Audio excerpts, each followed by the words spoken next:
Here we go with the first project. It's an Honda Dominator from the early 90s, which I bought on an auction website. It's in decent conditions. Some mostly aesthetic damage. Yeah, things like this one. The exhaust is basically new. So overall it's in good shape. The real mystery is what happened to the engine, and that will make a difference. I start by placing the bike on the central stand and removing the side plastic. Then I remove the two bolts that hold the seat in place, and off goes the seat. Next step is to remove the fuel tank. To do that I have to disconnect the fuel line first. After that I check if the bike was running low on engine oil, which it was. Then I proceed with removing the carburetor, and to do that I have to remove a screw which is in a very unhappy place over there. Carburetor is finally out. Exhaust is out. As usual, problems. So this bolt is stuck. The cover is now off. You can see the valves, the camshaft. Now what I have to do is to remove the chain tensioner so that I can turn the sprocket and remove one bolt, and there's another one on the other side so that I can remove the it's called camshaft, and then continue with removing this layer basically. So next step, removing all the bolts like this one. I still have to remove this one, but finally I can access this screw which is stuck. So here's the situation. This is the noise that it makes when moving, so clearly something is off. I just have to remove now the last layer. These two bolts, these ones in here, the oil pipe. I'll clean the top part, it's still there. I managed to remove the other ones.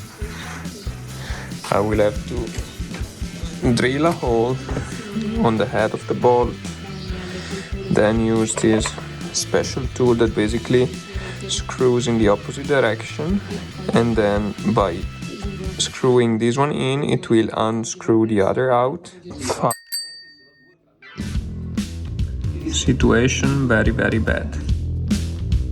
Then I remove the engine oil, and with a filter I check if there are broken bits in it. Engine is out. This is the bike now. It's a bicycle now. Screw snapped. The tools. Hopefully this will work out. Try with this to hammer it. So finally it's out. And actually now that you see there's no head anymore to the bolt, I can actually get it out easy. And you see here it has been scratching the cylinder. The side here that can be felt. So situation update. Here again the the extractor tool broke in, so I have a bigger problem. Not much to do there. So what I want to do now is to remove the piston. I already removed the clip. I then improvise a press to push the piston pin out that got stuck when the engine overheated. The piston has deep scratches all over its side, as well as the piston pin. They were caused by the piston overheating and getting stuck in the cylinder. The piston rings are also badly damaged, so all of these need to be replaced by new ones. What about this side? So here the good side is that it moves freely. On the inside here you can see some marks and scratches. Here we go, got the new tools. Here where now the hole is stripped, so there you go. Now I will have to do the same with this one. New piston. So now I can finally send piston and cylinder to the workshop to make it smooth again. Then new chain guide, small bits, piston clip, the broken cylinder bolt over there, oil filter, gaskets. While I'm waiting for the workshop to send me back the cylinder, I start working on the carburetor. The bike has been regularly driven on the road until about last year, so I do not expect major problems with the carburation. Nevertheless, it is a good idea to check the condition. After removing the bottom cap, I take out the jets to make sure they are clean. Then I move on to the top part that has a very delicate spring and a vacuum membrane. Overall, the carburetor seems to be okay. The fine adjustments will be done when the engine is running. I got back the cylinder, finally. Took about 1 month. To put the cylinder in the machine, they had to remove the 2 bolts here, and this one was stuck, so it broke in.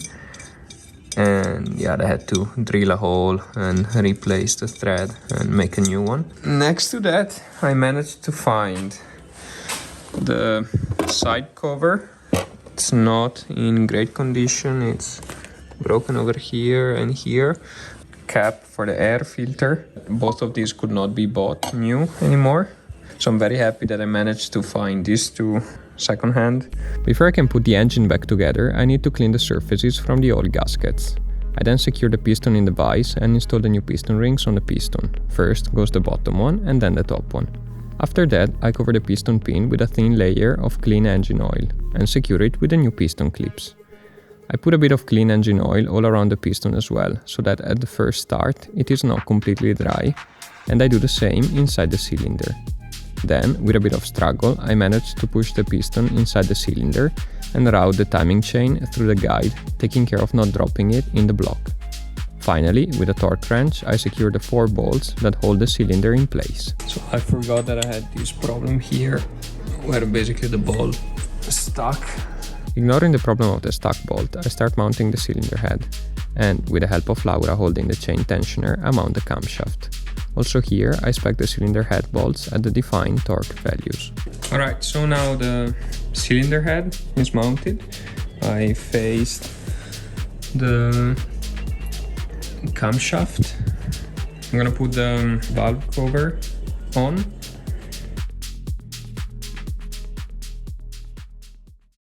Situation update. The engine is fully closed.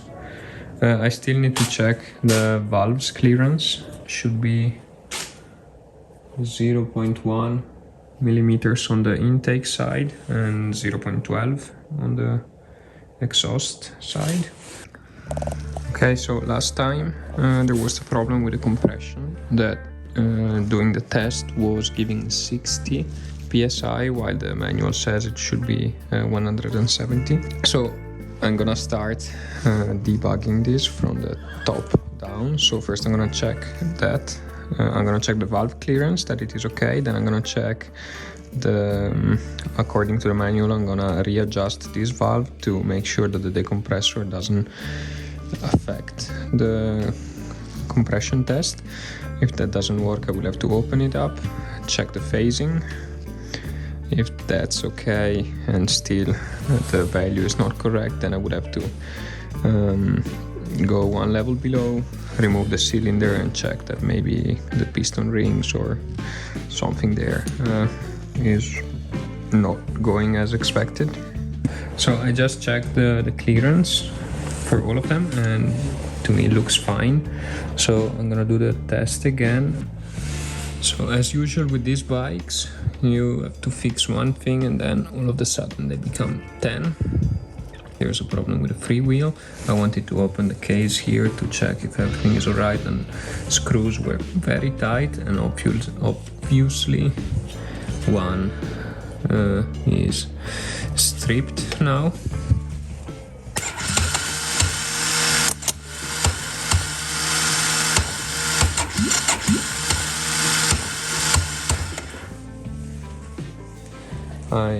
After some struggle, I managed to get the screw out.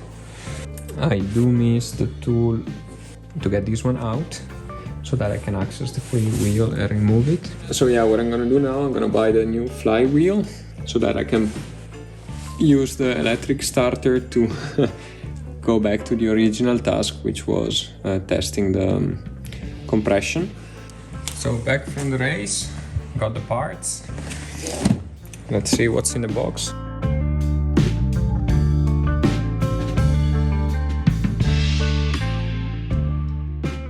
Oh yeah, new spark plug that I forgot to buy the other time. So the tiny light bulbs for the dash. This is the clutch, one-way clutch. Let's go.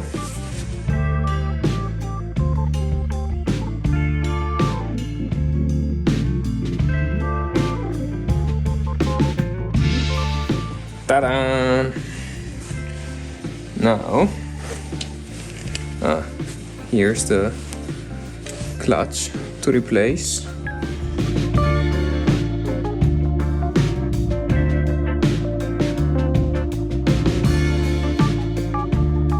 This is the new, this is the old, and even though the old seemed to be fine when on the mounted on, it's very soft to pull this out, which should not be the case because the newer one is way tighter.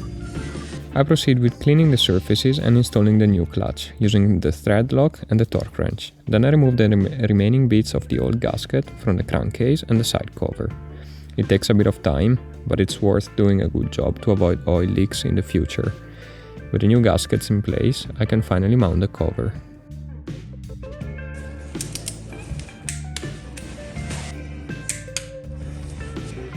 So I'm gonna try again the compression and see if, well, first of all, if now the starter engine and the gears are working fine, hopefully. And then, if that's the case, then I can properly test the compression.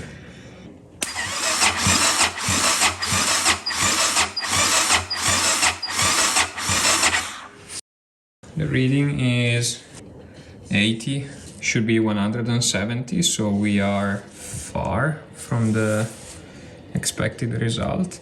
But at least, first positive thing, the starter motor was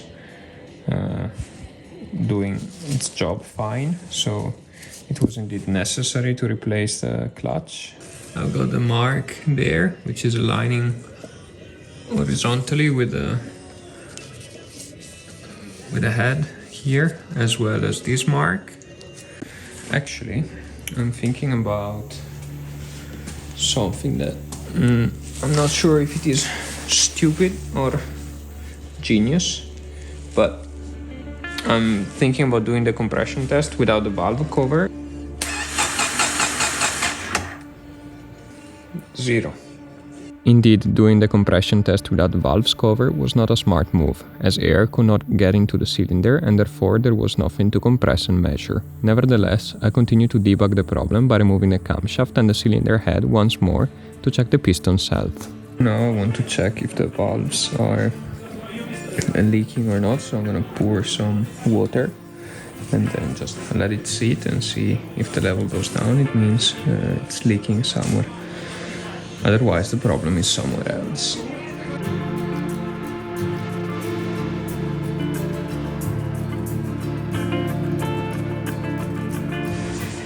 I don't know. I don't get it. Everything seems to be fine. This one didn't leak. All the water is still there. So, lunch brought me wisdom. No, not really. But yeah, considering that I cannot really figure out what is the problem, and also all these measurements I've been taking are, sketchy. Like, it's not really the way it's supposed to be measured. I don't have the tools, I don't have the experience. So it can mean anything or nothing. But yeah, at the moment I don't really see, I see possible reasons, but I see no clear reason. The idea, put everything back together and hopefully for some kind of magic it will work like a charm. With crossed fingers, I start to put the top part of the engine back together. First, I install the piston rings, then the piston goes on the connecting rod, and after that the cylinder. By now I've been repeating this sequence so many times that I can do it blindfolded. After taking care of not dropping the timing chain in the block, I place all the bolts and mount the cylinder head.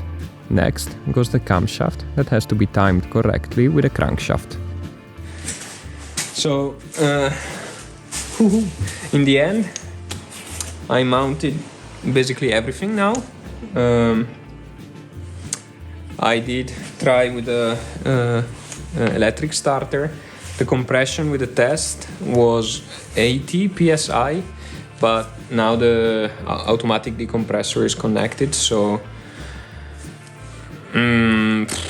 not sure, to be honest. I don't know, but I also don't trust the instrument too much, so I don't want to go crazy over something that maybe it's not really a problem. So I'm just gonna put it in the bike. I'm gonna bring the bike in, put it in the frame, put engine oil in it, and yeah, give it a try, see if it starts, and if it does start, try to get a feeling of how it goes.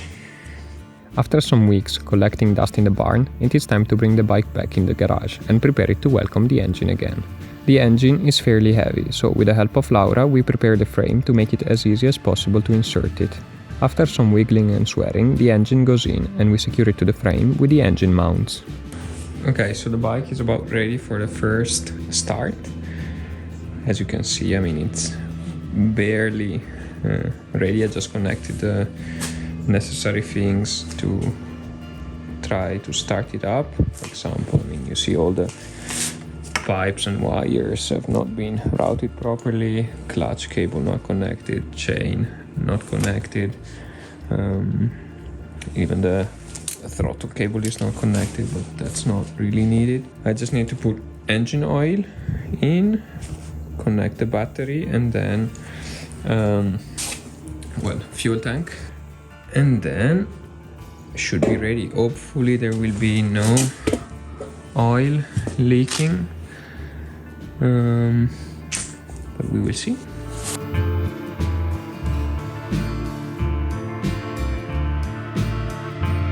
Alright, everything is ready. We got power. Just have to try it out. Well, it's kind of scary. Let's see.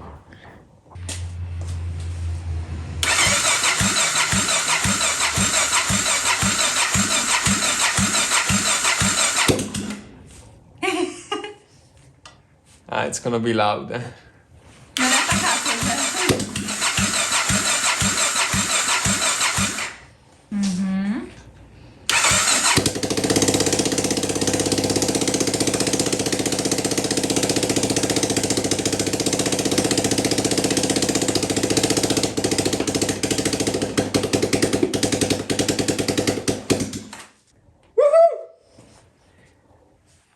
Smoky.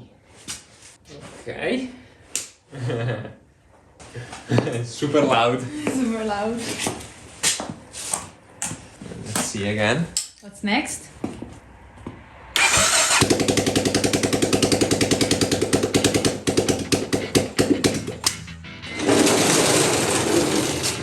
All right. So, started fine. There are still small details to check, like the carburation, if it runs fine, but at least it was starting and running for a few seconds. So now what I'm gonna do is I have to take away the fuel tank again. I have to properly tie the engine mount bolts, route the cables and wires, connect the throttle cable, kind of get it all together properly.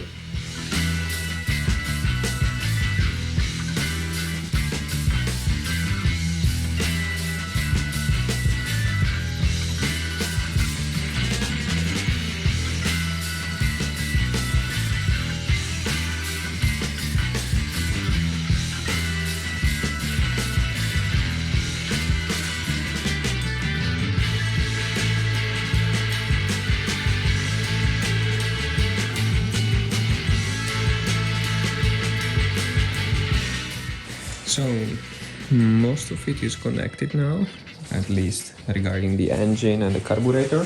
So now I want to start it. Managed to leave it running for a couple of minutes, check the engine oil level, see if everything runs fine. So test number 2.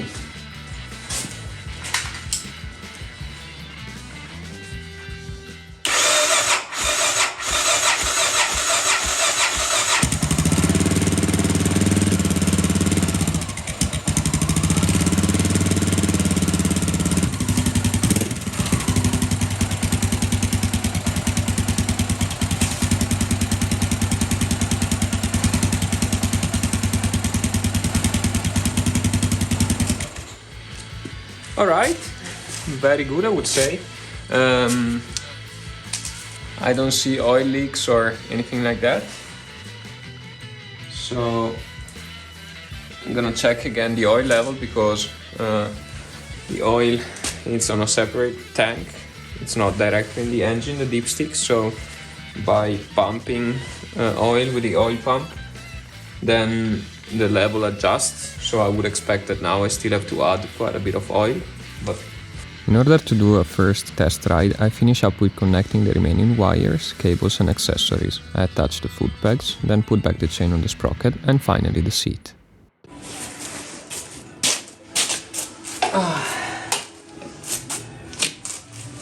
Okay, so the bike is basically ready. I didn't mount the plastic parts yet, but I want to get a feeling of how it runs.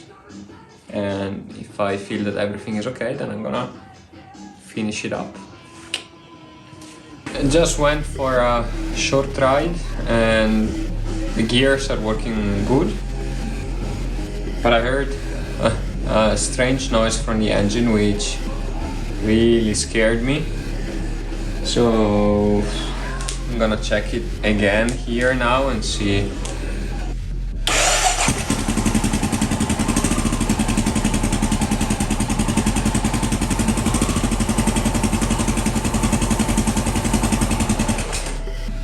Now there is something not right. I do believe that there is a problem with a part of the lubrication system.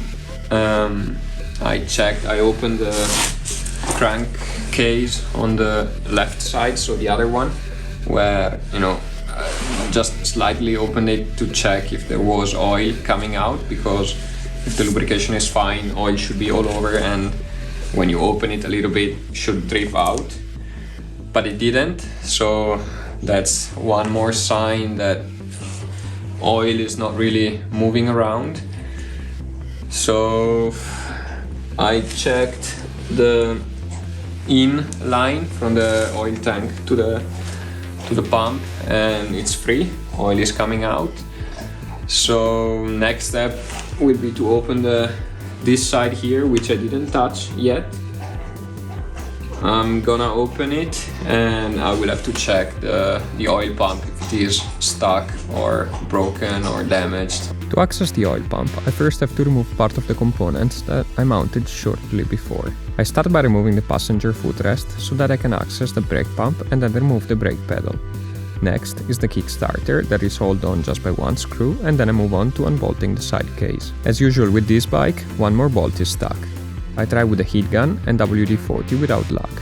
So I cut the head of the bolt and with a chisel I managed to get it loose.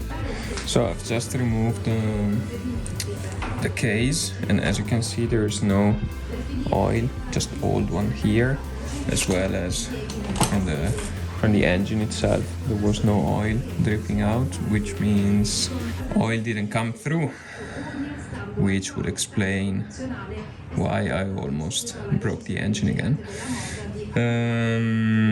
Now it's a matter of figuring out what's the problem with the oil. I already checked the pipe here, the in pipe from the oil tank, and it's flowing fine. The pipe was not clogged. So next from here would be the oil pump, which is this one. But to access this one, I need to remove the clutch. So I'm gonna do that first.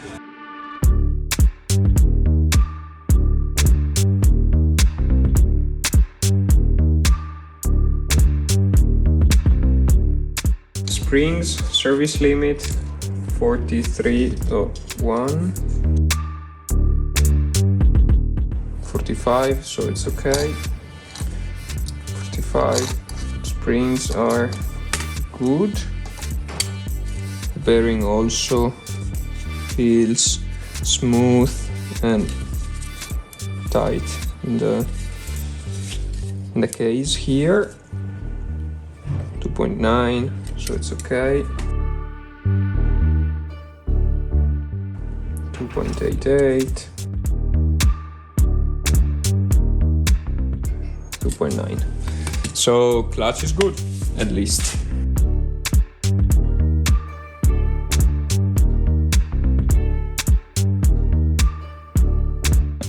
I'm gonna have to take it apart, but I'm gonna do that on the workbench. But before I do that, I want to blow some air into all the tiny passages or oil passages to check that they're not clogged.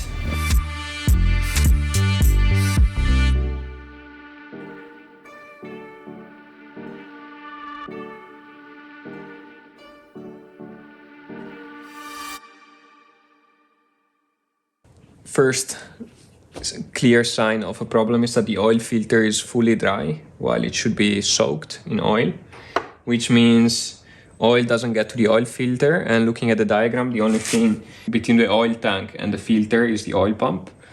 So there's something wrong with it, even though I didn't see anything particularly, broken or damaged now that it's fully opened up.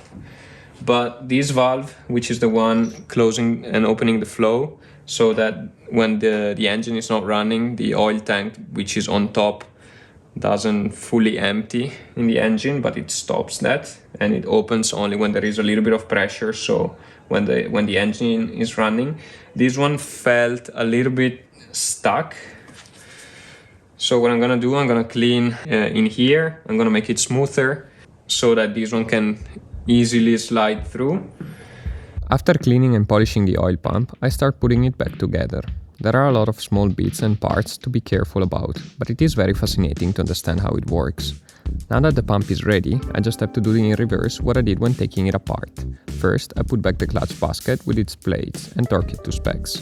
Then, I check the oil screen that it is at the bottom of the chassis tank to make sure that it is clean, and in the end, I mount the case. I'm gonna start the engine just for a few seconds, and there should be oil coming up from this hole, which then would go into the oil filter, get filtered, and then go up here.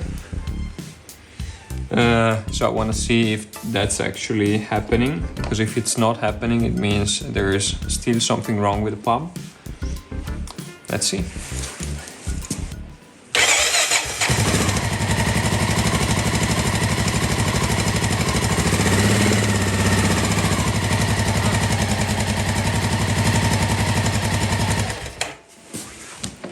There it is, finally.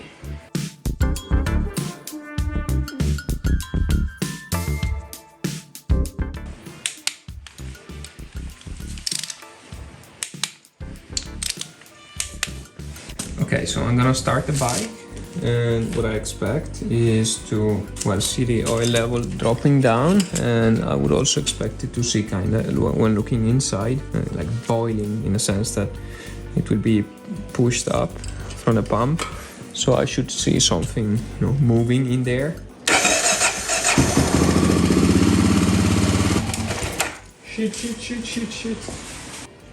Shit. Look at this mess that I forgot to tighten this bolt.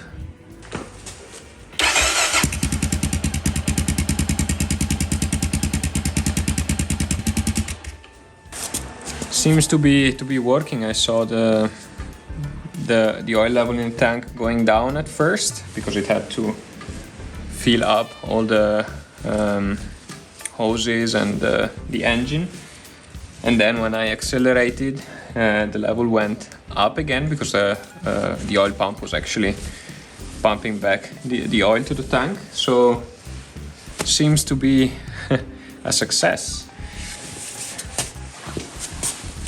All right, So I think it's good now. What did I learn? Two things. Well, first of all, I think I figured out what was the original problem. I thought it was, in the beginning, I thought it was the carburetor, actually the air filter that was not properly mounted, so it let dirt through the carburetor and then eventually in the cylinder and broke everything. But most likely what happened is that the oil pump got stuck, was not working anymore, and then the piston overheated, expanded, got stuck in the cylinder. That's quite common. It's actually, I mean, these bikes are, very easy, low maintenance, not a lot of horsepower. The only weak point, or actually the only thing you should be careful with, is the oil, because then this happens very quickly. And I was about to make the same mistake. So that's the second thing I get from this, is that I should have trusted myself more with the feeling I got when I started it the first time, and I checked the oil level in the oil tank, and I didn't see it changing at all. So then I should have known that something was off, but I thought that maybe the bike was behaving a little bit different from the ones I knew, and also a bit of the excitement of having it running for the first time. So I should have instead stopped and checked what could have been the problem there. Luckily, I think there was no engine damage, because as soon as I felt that something was off, I switched off the bike and rolled it back home a few meters. I didn't drive long, and now the engine is running fine. There are no weird noises, or power delivery is good. So overall, I think it's a good lesson learned, but it was fun. I still have to drive it and actually finish up with the plastic parts, but I think I'm about done with this. I've been using the bike for 500 kilometers. I noticed a problem with especially when in second gear,